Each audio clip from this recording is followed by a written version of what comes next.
नमस्कार सभी को। आशा है कि आप सभी स्वस्थ और कुशल होंगे। पिछले विषय में हमने निम्नलिखित पर चर्चा की थी। उद्योग स्थापित करने के लिए आवश्यकताएं, उद्योगों का स्थान, कृषि आधारित उद्योग, खनिज आधारित उद्योग, सूचना प्रौद्योगिकी और इलेक्ट्रॉनिक्स उद्योग। अब आगे बढ़ते हुए हम भारत में उद्योग भाग 2 पर ध्यान केंद्रित करेंगे। अधिगम परिणाम। इस वीडियो को देखने के बाद आप निम्नलिखित विषयों को समझने में सक्षम होंगे। ए, प्रारंभिक वर्षों में सरकार और औद्योगिक विकास। 2, उभरती समस्याएं। 3, उद्योगों के लिए नई नीति। 4, औद्योगिकीकरण नीति का प्रभाव। उद्योगों द्वारा बढ़ते पर्यावरणीय समस्याएं और प्रदूषण। विघटन। किसी चीज को रोकने की क्रिया, विशेषकर किसी प्रणाली या प्रक्रिया को।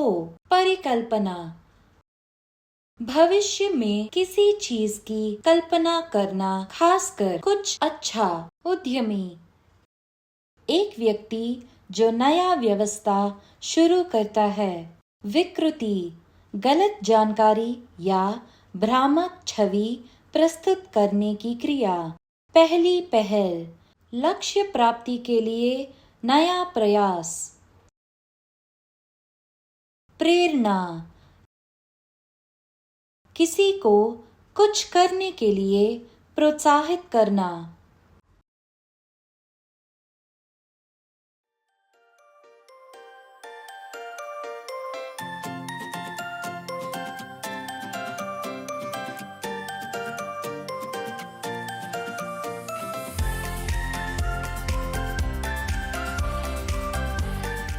सरकार और प्रारंभिक वर्षों में औद्योगिक विकास।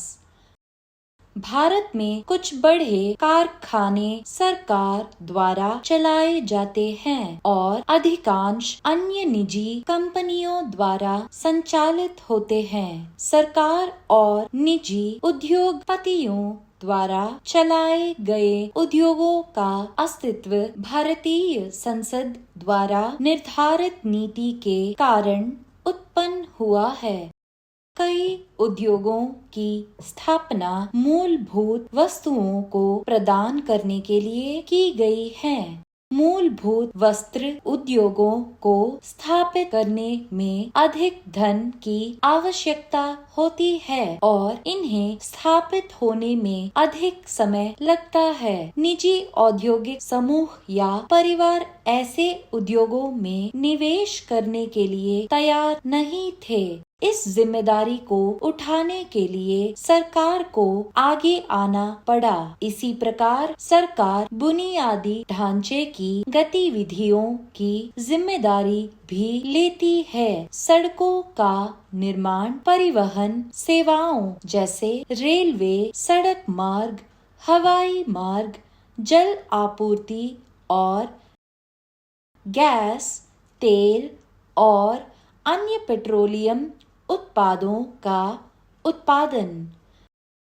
सरकार ने कई प्रतिबंध भी लागू किए ताकि छोटे उत्पादकों की मदद की जा सके। कई औद्योगिक गतिविधियों को केवल छोटे उत्पादकों के लिए अनुमति दी गई थी। औद्योगिक क्षेत्र में विकास भारत की सकल घरेलू उत्पाद (GDP) को प्रभावित करने वाले महत्वपूर्ण आंकड़ों में से एक है। यह खंड देश में औद्योगिक विकास को सुगम बनाने के लिए केंद्रीय और राज्य सरकारों द्वारा किए गए प्रयासों के बारे में जानकारी प्रदान करता है।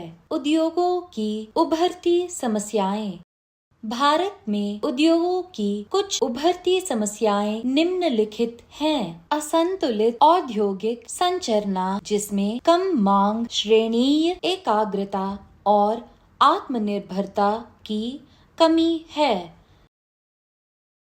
सरकार की ओर से औद्योगिक क्षेत्र को पर्याप्त समर्थन न मिलना, बदलती नीति और दोषपूर्ण लाइसेंसिंग के कारण वैश्विक बाजारों और डिजिटल प्रौद्योगिकियों से प्रतिस्पर्धा और विघटन, उद्योगों के लिए नई नीति। सरकार ने 24 जुलाई 1991 को एक नई औद्योगिक नीति की घोषणा की। क्षेत्रीय कंपनियों की कार्यक्षमता में सुधार करने के लिए सरकार ने कुछ कंपनियों को बेच दिया। इन कंपनियों को चलाने के लिए सरकार द्वारा प्रदान की गई वित्तीय सहायता में भी कमी आ गई। इन कंपनियों को अब सरकार से हस्तक्षेप के बिना स्वतंत्र रूप से निर्णय लेने की अनुमति दी गई है। अब अन्य देशों की निजी या सरकारी कंपनियों को भारत में आकर फैक्ट्रियां स्थापित करने के लिए प्रोत्साहित किया जाता है। नई तकनीक सामान्य हो गई, जिससे अधिक वस्तुओं का उत्पादन और निर्यात विदेशों के बाजारों में किया जाने लगा। औद्योगिकीकरण नीतियों का प्रभाव। रोजगार में वृद्धि हुई है, लेकिन यह उम्मीद के मुताबिक नहीं है और यह काम वेतन वाली गुणवत्ता का है। आज भारत में लगभग 2 लाख बड़ी कारखाने, जिन्हें संगठित निर्माण इकाइयां भी कहा जाता है, और लगभग 3 करोड़ छोटी निर्माण इकाइयां काम कर रही हैं। ये औद्योगिक इकाइयां बड़ी और छोटी दोनों भारत के 460 मिलियन श्रमिकों में से लगभग 1/5 हिस्सा रोजगार देती है।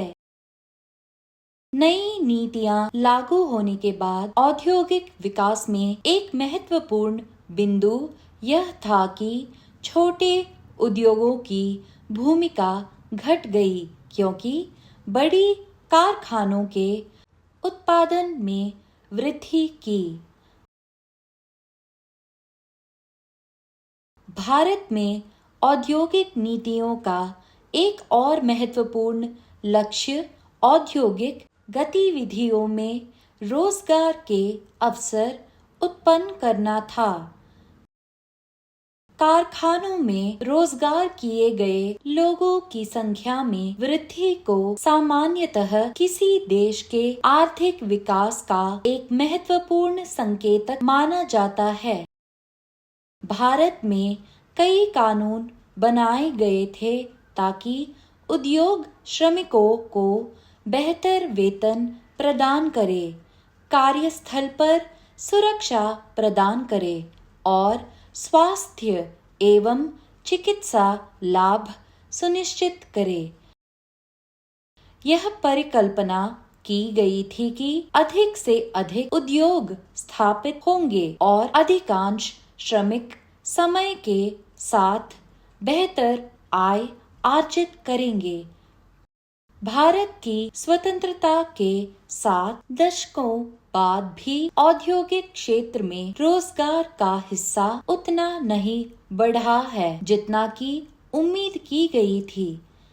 एक बड़ा वर्ग जिनके पास आवश्यक कौशल और प्रशिक्षण नहीं है, छोटे औद्योगिक इकाइयों में कार्यरत हैं, जो सामान्यतः बहुत कम वेतन देती है और सुरक्षा की स्थिति और स्वास्थ्य लाभ से रहित होती है। इसके परिणाम स्वरूप बड़ी कारखानों में लगभग शून्य अतिरिक्त रोजगार उत्पन्न हुआ है। उद्योगों द्वारा पर्यावरणीय समस्याओं और प्रदूषण में वृद्धि। उद्योगों में उत्पादन प्रक्रिया में बिजली का उपयोग और विभिन्न रासायनिक पदार्थों का प्रयोग शामिल होता है। उत्पादन की प्रक्रिया के दौरान ये उद्योग अन्य कई प्रकार के सामग्री भी छोड़ते हैं। ये अवशिष्ट सामग्री औद्योगिक स्थानों में प्रदूषण का कारण बन रही है। निष्कर्ष। भारत में औद्योगिक विकास एक मिश्रित अनुभव रहा है, जिसमें उपलब्धियां और चुनौतियां दोनों शामिल हैं। एक ओर इसने आर्थिक विकास, विविधीकरण, आधुनिकीकरण और आत्मनिर्भरता में योगदान दिया है। दूसरी ओर इसे स्थगन, निर्भरता, असमानता और पर्यावरणीय क्षति जैसी समस्याओं का सामना करना पड़ा है।